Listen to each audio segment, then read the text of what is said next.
স্বাগতম জনাইছোঁ। দেখিছে মাৰ্কেটত মই যোৱাকালি কৈছিলোঁ যে মাৰ্কেটত নিফটি বেংকত কি কৰিব পাৰে চাওক।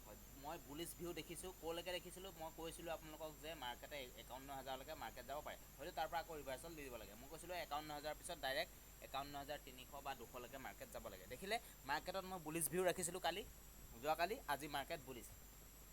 আৰু এটা কথা, বুলিছ হ'ল যদিও মাৰ্কেট দেখিলে লগে লগে ৰিভাৰ্চল দি দিলে। মই কৈছিলোঁ যে যিকোনো সময়তে ৰিভাৰ্চল দি দিব পাৰে। এতিয়া আমাৰ কাৰণে আমি কেনেকৈ ট্ৰেড কৰিম চাওক। প্ৰথমতে মই আপোনালোকক কৈ দিছোঁ যে নিফটি বেংকৰ ক্ষেত্ৰত এতিয়া মই প্ৰথমতে অলপ সৰু কৰি দিছোঁ দেই, যাতে আপোনালোকে গোটেই চাৰ্টখন স্ক্ৰীনশ্বট মাৰি ল'ব পাৰে যে ক'লৈকে টাৰ্গেট আপুনি ৰাখিব পাৰে, হাইজ টু হাইজ। এতিয়া আমি ফাৰ্ষ্ট হাইজ টু হাইজ মই দেখুৱাই ল'লোঁ। এতিয়া কথাটো হ'ল আপোনালোকে চাওক, এইটো দেখা পাইছে আজি যিটো ৰেঞ্জত থাকি গ'ল ন, আজি যিটো ৰেঞ্জ হৈ গ'ল সেইটো হ'ল গেপ ফিল আপ কৰিলে ৰেঞ্জটো। এতিয়া মই আপোনালোকক দেখুৱাই দিছোঁ। প্ৰথমতে চাব হা, যদি মাৰ্কেটত কালিলৈ অলপ মেইন কেছটো হৈ গ'ল, অলপ আপুনি ধ্যান দি ৰাখিব।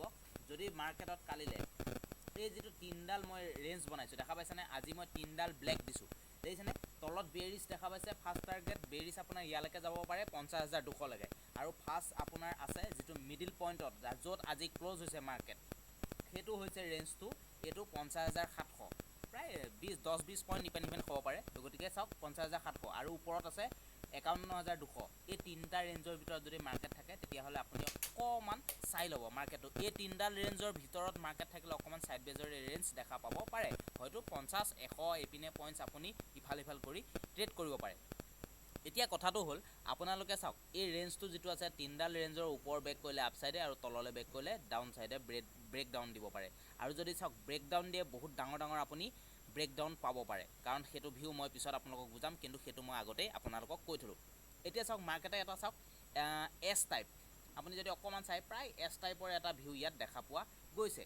দুদিনত আপুনি যদি মাৰ্কেটটো চাই এই কণৰ পৰা প্ৰায় এছ টাইপ এটা ট্ৰেড বনাইছে, ইয়াত দেখা পাইছেনে, প্ৰায় এছ টাইপ এছ এটা আপোনাৰ ইয়াত বনাইছে। এতিয়া মাৰ্কেটে কালিলৈ কি কৰিব, হয় ব্ৰেক ডাউন নহয় ব্ৰেক আউট, কি হ'ব এতিয়া আমি চাম মাৰ্কেটত। চাওক মই প্ৰথম আপোনালোকক কৈ দিছিলোঁ, যিহেতু যদি ব্ৰেক ডাউন দিয়ে তেতিয়াহ'লে আপুনি ডাঙৰ ডাঙৰ মুভ কেপচাৰ কৰিবলৈ ৰেডি থাকক।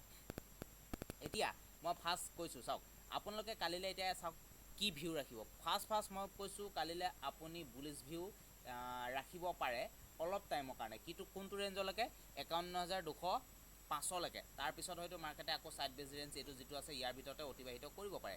তাৰপিছত মাৰ্কেটত অকণমান সময় আকৌ অতিবাহিত কৰিব পাৰে যিটো ছাপৰ্ট ৰেঞ্জ আছে 50,700, যদি গেপ আপ অপেনিং হয় হা, সেই তাত অকণমান ছাপৰ্ট ৰেঞ্জত যদি থাকি পেলাই মাৰ্কেটে ইউ টাইপ ৰিভাৰ্চল লৈ ল'লে, যদি নিদিলে তেতিয়াহ'লে ব্ৰেক ডাউন ডাইৰেক্ট 50,200, আৰু পিছদিনালৈ আপুনি ডাইৰেক্ট দেখাব পাৰে যে 49,600লৈকে মাৰ্কেট বেৰিছ।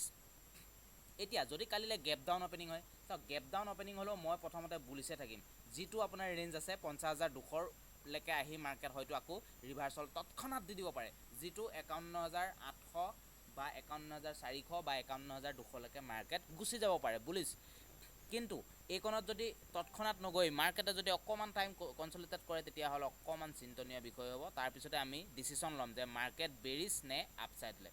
যদি অকণমান সময় থাকি মাৰ্কেটে আপছাইডলৈ গৈ পেলাই যদি তাত আপোনাৰ ছাষ্টেইন কৰিব নোৱাৰে আপছাইডলৈ যাবলৈ, বুলিছ নহয়, তেতিয়া মাৰ্কেট আপুনি বেৰিছ এক্সপেক্ট কৰিব পাৰে। ফাৰ্ষ্ট টাৰ্গেট বেংক নিফটিৰ ক্ষেত্ৰত মই কৈ দিছোঁ ডাইৰেক্ট 49,800। তাৰপিছত আপুনি ডাঙৰ মুভ এক্সপেক্ট কৰিব পাৰে যে 49,800ৰ পিছত আপুনি ডাইৰেক্ট আপুনি এক্সপেক্ট কৰিব পাৰিব 48,900লৈকে আপুনি বেৰিছ এক্সপেক্ট কৰিব পাৰে। গতিকে ডাঙৰ ডাঙৰ কেপচাৰ বেৰিছ হ'লে যদি আহে, ঠিক আছে। গতিকে অকণমান চাই চিতি ট্ৰেড কৰিব লাগিব, যিহেতু এক্সপাইৰিও বেংক নিফটি আহি আছে।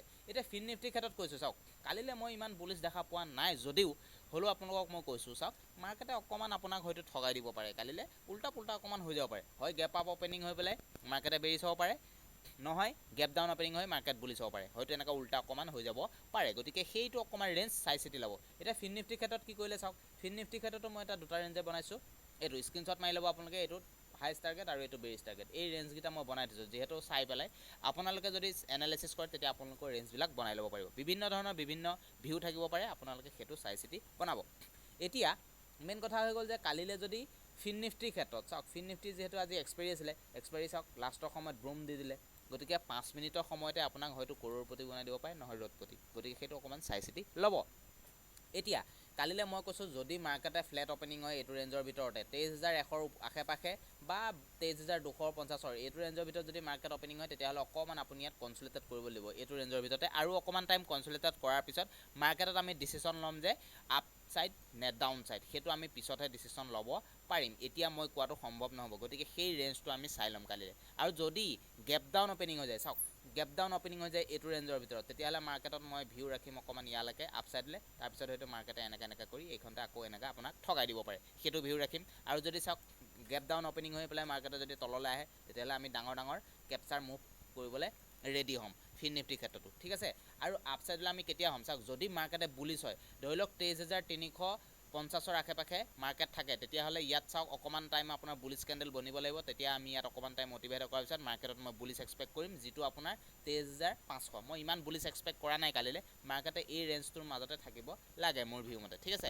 পিছবেলালৈ হয়তো অকণমান ভাল মুভ দেখা পাব পাৰে আৰু এতিয়া আপোনাক মই কৈ দিছোঁ যে যদি নিফটি 50ত আপোনাৰ কেনেদৰে ট্ৰেড কৰিব নিফটি 50টো আপুনি ৰেঞ্জ দেখা পাইছে বেৰিছো আপুনি ডাঙৰ এক্সপেক্ট কৰিব পাৰে আৰু বুলিছ আপুনি কম এক্সপেক্ট কৰিব যিহেতু অকণমান ছাইড বেজ হ'বলগীয়া আছে আপছাইডলৈ যিহেতু গেপ আছে অলপ এতিয়া মেইন কথাটো হৈ গ'ল আজি মাৰ্কেটে নিফটি 50ত ইমান খাছ দেখা পোৱা নগ'লে মাৰ্কেটে আজি কি বনালে চাওক প্ৰায় আপোনাৰ এটা ইউ টাইপে এটা বনাইছে আৰু ইউ টাইপে প্ৰায় অলপ বনাই থৈ দিলে ইউৰ যিটো তলৰ যিটো থাকে গ্ৰাউণ্ডটো সেই গ্ৰাউণ্ডটো বনাই থৈ দিলে ঠিক আছে এতিয়া আপোনালোকে চাওক কালিলৈ কেনে ভিউ ৰাখিব নিফটি 50ত মই কৈছোঁ অকণমান কালিলৈ বেৰিছ এক্সপেক্ট কৰিব পাৰে যিটো আপোনাৰ যাব পাৰে মাৰ্কেট 24,400লৈকে মাৰ্কেট যাব পাৰে যদিও গেপ আপ অপেনিং হয় মাৰ্কেট তালৈকে যোৱাৰ সম্ভাৱনা আছে যদিও 24,650 আশে পাশে মাৰ্কেট অপেনিং হয় বা গেপ ডাউন অপেনিং হয় ধৰি লওক 24,500 তেতিয়াও মাৰ্কেট কিন্তু মই 24,400লৈকে মাৰ্কেট এবাৰ টাচ কৰাৰ মই ভিউ ইয়াত দেখা পাইছোঁ আপোনালোকৰ ভিউ কেনে আছে